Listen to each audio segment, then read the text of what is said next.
The James Show Podcast. And I'm going to say something that it may sound like I'm joking or I'm saying this just to be sensational, but I mean this with all sincerity, and you better listen. Jasmine Crockett right now, if I had to pick anyone, is the front runner to be the next Democrat candidate for president in 2028. And don't laugh, I think she has a real chance of winning.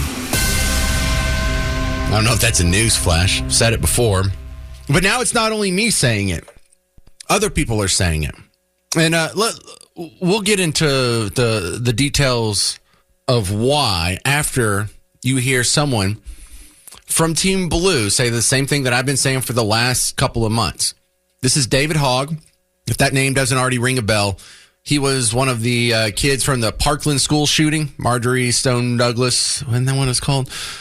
And now he wasn't at school the day it happened, but he immediately showed up and started talking to the cameras, and they kind of took a shine to him. And so he's ridden that wave of popularity into becoming an anti-gun, pro-Democrat activist. He got a free ride to Harvard, scooted through in the last 4 years, and now he's been activism. That's his job now, activism. So he was recently made one of the vice chairs of the DNC, Democrat National Committee. And he's not really getting along that well with the old guard, the James Carvilles of the world. But I think this is more his party than the old people who are kind of being pushed out the exit with Joe Biden. And he was on the Breakfast Club on Friday, and he said kind of the same thing. But I want you to pay attention to his rationale on why he thinks Jasmine Crockett is the leader the Democrats need right now. Tell me if he mentions one policy or if this is all 100% a personality rationale. Jasmine Crockett. Jasmine Crockett, I love her. Mm-hmm. She is amazing. Yeah. I think that people want to see somebody who fights and calls out the ultimately. I think that's what Jasmine does, and we need a hell of a lot more people that are out there that are willing to do just that and call people out on their BS and not say, oh my God, Republicans are going to criticize me for saying this. Screw that. They're going to criticize you no matter what. So what we should be asking ourselves is, what are we really fighting for? Yeah. Because we know it matters, and I think Jasmine is frankly the type of leader that we're really looking to support in some senses, right? Somebody who is out there that frankly doesn't give a damn what the other side, at least the elected Republicans in Congress say what they believe in. And at least even if you don't agree with her, you know what she stands for. Yeah. Because she makes it very clear. And people are really craving that right now. They don't want more politicians that say talking points that it doesn't even feel like they believe, or you don't even really know what they mean. They want somebody who's out there that says what they believe and doesn't care what somebody else thinks about it. They want that authenticity. All right. I hate that because it's so shallow. But to be fair, I hear Team Red people say that about their preferred candidate sometimes. Like, Trump's a fighter. Yeah, but does he want to make government smaller? That's the most important part. And yeah, Jasmine Crockett's a fighter. Yeah, but how would she govern? He didn't give you one hint of how she would govern, just how she would respond to criticism, I suppose, or her just general ad hominem leadership qualities. They don't exactly admit what they're for. Because that's not really selling too well these days. However, I don't think he's wrong. His rationale is is as shallow as a mud puddle.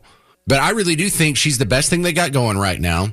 And the big seller, and it shouldn't matter to you or any voter, but it does, is how much she has in common with the Barack Obama of 2006 and 2007.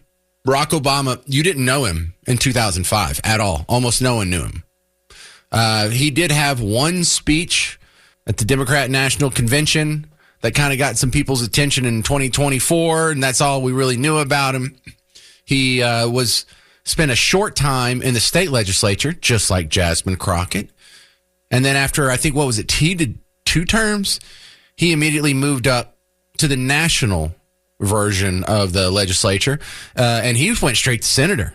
Now, Jasmine Crockett did 1 term here in the state legislature and then automatically got promoted, and she's in the House of Representatives. And for some of the same reasons. There's a reason why you've seen her all over the media this last year, because she's good at it. And there's a reason why she keeps getting asked by MSNBC and CNN to keep coming back on, because she did good the previous time. And of all the options, of all the people they could have booked for Meet the Press or Face the Nation or Rachel Maddow or whatever show's going to have her on today, she was better than all the other options. She's good at this media game. Now, of course, she also checks some other very important boxes. She's not one of those evil, straight, white Christian males. Those are just, aren't they the worst? I mean, just the worst this whole country has to offer. And it shouldn't matter, but it's the same thing. Barack Obama got to ride that wave. He got to be a first of some sort. Also, he doesn't have the stink of, no one can accuse him of being racist. It's very helpful. Now, it wouldn't be to you, doesn't really affect your vote. But remember, we're talking about Team Blue voters. They think this is some of the most important stuff out there. Two other reasons I think that she has not just a chance of being the next presidential candidate, but winning the entire election in 2028. Number one is they have nobody else. Who is on the bench right now? Because in 2008, when Obama came up, he had to leapfrog a Hillary Clinton. Who does she have to leapfrog?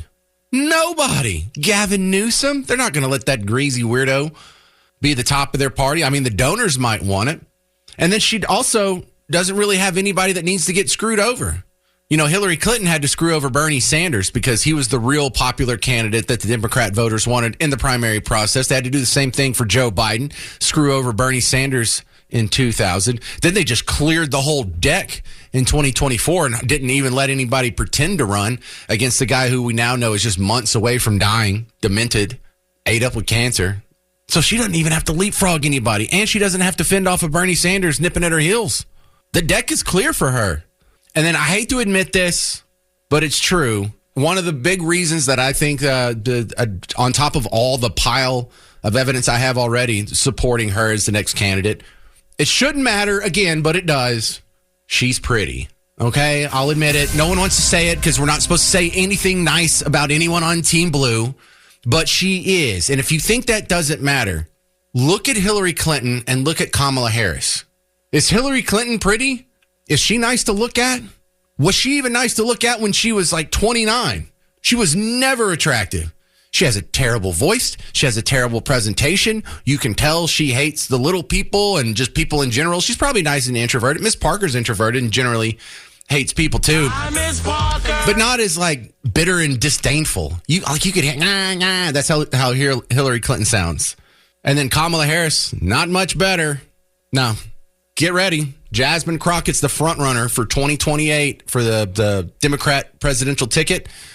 And if we're not on our game, you very well could see her be your next president. Now, if you think I'm crazy, let me hear about it. 800-288-9227. 800-288-9227. We'll talk to Tim Young next from the Heritage Foundation and get his thoughts on what the table looks like as it's set up now for 2028. Jasmine Crockett as the front runner. Get used to it. You're kidding yourself if you take her lightly. My next guest coming in from the Heritage Foundation, America's top conservative think tank, Tim Young, back on the James Show. Now, Tim, I remember last time you came on, we had a discussion on who is the dumbest member of Congress, and some commenters said Jasmine Crockett, and we both kind of jumped at the same time. And we're like, no. That's just an act. She knows what she's doing. Yeah, absolutely. And I'm very excited for her to be the head of the Democrat Party. Listen, I don't know what they're doing with their branding. They don't know what they're doing with their branding either. The fact that they brought in David Hogg, who had no political experience, and it's kind of showing here that he's standing up for her. But maybe this is a new guard coming in because they realized, Obama's kind of pushed out now that Biden's gone and Kamala's gone. The Clintons are kind of gone. I think there's a void over there, and there's just a lot of people swinging for the hills here. Well, she has a lot of the same situation around her that Barack Obama had. She wasn't really well known. She did a short stint in the state legislature and immediately got promoted, and is just waiting through the beginnings of that. So she doesn't have a whole lot of background, and which means she doesn't have a whole lot of baggage. And the thing that she has that Barack didn't have is she's competing against nobody. Yeah, I mean, that's very interesting. But, if you take a look at, being the head of the DNC is one thing. But, being the candidate in the next election might be another with AOC, I think is going to throw her hat in there. You have, random people, though, that you see popping up along the way here with, Chris Van Hollen has kind of popped up. Nope. He seems to be getting a lot of media since he took his little free trip on the taxpayer dime to El Salvador. There's a lot of... It really is an open field, but she does not have much competition. They all kind of seem like mid-tier players when there hasn't been a star that's been identified yet. Well, Jasmine Crockett was asked about, who the next front runner will be, and she actually said there was a conference call with a bunch of the big donors, and they already have some guy who picked it out. It's going to be some old white guy again. And so she probably has an inkling on where the donors are leaning. Could the donors override the will of the Democrat voter again? No, and I'll tell you why. So it's probably Gavin Newsom. That's who they've been trying to put over. That's why he's been playing moderate and having conservatives on a show. I hope those conservatives are getting paid good money to go on a show because it isn't worth it otherwise. But, ultimately, when you take a look at what party is racist and sexist the most, I'm going to point fingers at the Democrats, and I don't think they'd want to put over a jive-speaking African-American woman from Dallas. I don't think that's going to be their pick. And if the donors have their way, it's going to go with somebody traditional and some, like she said, some old white guy. Well, I think she plays the game well because the clips of her that go viral are the jive-talking, sassy Jasmine Crockett. But you can hear her code switch. I got her on the MSNBC recently, and listen to this. This is her criticizing the big, beautiful bill. But there's no slang. There's no inflection. She is speaking just academically and clear as a bell. Listen to this. All we have seen out of this administration is that they have cut jobs, whether it was within the federal government or outside of the federal government. And what we've also seen is that they don't care about the people that are struggling the most. See, she can turn it off and on whenever she needs to, Tim. When she wants to communicate with me, though, she needs to start yelling like, "Girl, this bill be crazy. What you doing with this?" Like, I'm waiting for that from her, man. I haven't spent a lot of time in South Dallas. I've kind of not met many people who speak like that there either. Yeah, she hasn't really spent a whole lot of time in South Dallas. For those of you not familiar with her background, St. Louis, posh school that cost about as much as I make in a year. And then she went to, was it University of Houston or something to that effect? I think it was Houston, yeah. Yeah, so Jasmine Crockett, do not take her lightly. She is very likely going to be your next presidential candidate. Right now, I think she is the face. And she's earned it, being the face of the Democrat Party, because she really does do well in these media interviews. There's a reason why they keep calling her back. There's a reason why this, Sunday when she's going to be on a show, they could have picked anybody else to invite, and they picked her because she works. Tim, who else? Who would be your number 2 guess on the front runner for 2028? I think they're putting over AOC. I said to you the last time I was on your show that she has been getting better. She's been improving. They put her out in front of national audiences. They've been dragging out Bernie, who's the populist, to kind of help bolster her national attention. Not that she doesn't already have it, but, he was their last kind of populist socialist candidate on the left who I think really had a chance to beat Biden in 2020. So they're trying to put her over as well. I think that's your number 2 pick. All right. Let's ask Joe in Southlake. And if you want to jump in, 800-288-9227. By the way, you're in Southlake. That's not too far from tonight's James Show meetup over in Keller. Are you coming tonight, Joe? No, I'm not, James, but thanks for asking. Well, I'm sorry I asked. All right, what's your comment for me and Tim Young? I love you. That was it? He didn't ask his question. I didn't do that. Did he hang up on purpose, or? Did he say I love you and hang up? That's not. At least that was a nice troll. I wish I had trolls like that. He must have accidentally hung up because I think this is him calling back right now. The phone line just re-rang up. But I'm interested in these people who would push back against it because I really want to hear what the argument is. Because if you're going to say she wouldn't be good for America, look, I'm not saying she would be good for America. I'm not even saying she has the best policy set out of the Democrats. I'm saying she's just the most likely person to win out of teams. Oh, and he did call back. All right, well, let's try this again. All right, Joe, I guess that was an accident. What was your comment for myself and Tim Young from the Heritage Foundation? Well, I agree with Tim. I hope so that she is. I just don't think that she would win it. I don't think she's a problem because, first off, before I knew anything, she does love to use inflections. When she is quoting where she's at, she went to debate President Trump in an intelligence test. Of course, she's a University of Houston graduate. But then when she's talking about our Governor Hot Wheels, and he's a hot mess down here in Texas, and suddenly She changes her inflections that according to her, and nobody likes a smart aleck. I could use other terminology. And you can say, well, President Trump does certain things. Well, let me tell you about President Trump. He's got the receipts. She does not. She doesn't have any receipts, no credibility, no original or even any kind of ideas. She just wants to go against anything that this administration is doing. Joe, many things. Yeah. You're describing Barack Obama in 2007. He was code switching, using different accents based on the audience in front of him. He had no record. He had no skins on the wall. He had no real defined policy preferences, and he won, Joe.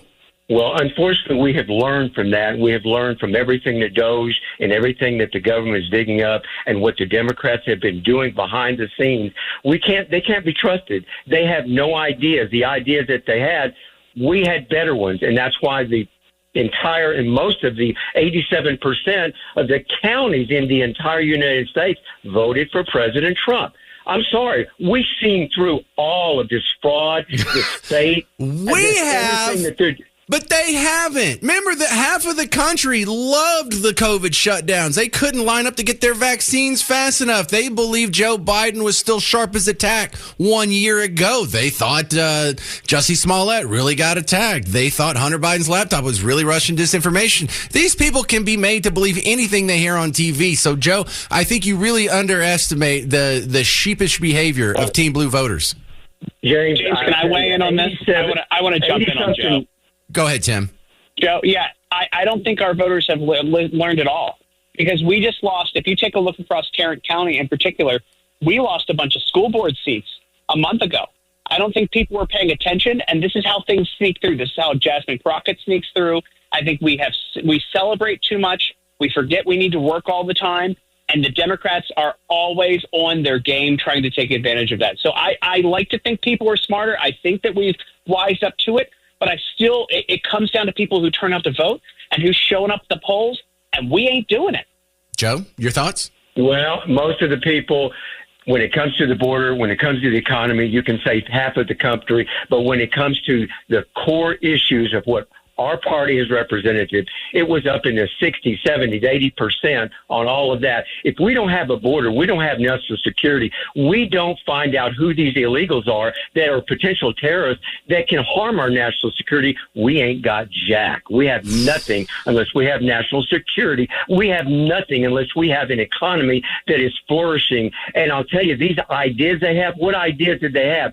They had no ideas. They have no original ideas. It's the same tired. You're right. Joe, you're totally right. But you're describing what won in 2008. Vote for them anyway. It doesn't matter. They're still going to have that hardcore. But when it comes to the key issues, and far as the next election, you think that President Trump isn't going to get out and campaign for whoever we decide to pick, whether it be J.D. Vance or Marco Rubio in a combination, or whoever it is? I want to throw in again on this. I want to throw in again on this because we have nothing if we can't protect our kids. And in Tarrant County in this last election, a couple weeks ago, we did not. The end. It's the border. There are all these other major issues. But if we sleep on these local issues, which is what happened, we lose this country just as much as if we have an open border. Maybe worse. That's a great call, Joe in Southlake, and a great response there. This is Tim Young from the Heritage Foundation. And, of course, he has a huge following online on Instagram and Twitter. Find him. Tim runs his mouth. Thank you very much, Tim Young, for your time on the James Show today. Thanks. Sorry to get combative with your caller there, but I'm fired up, man. Well, it's not combative. You're on the same team. You're just really, passionate about an important subject. Makes sense to me. Thank you. This is Tim Young, y'all.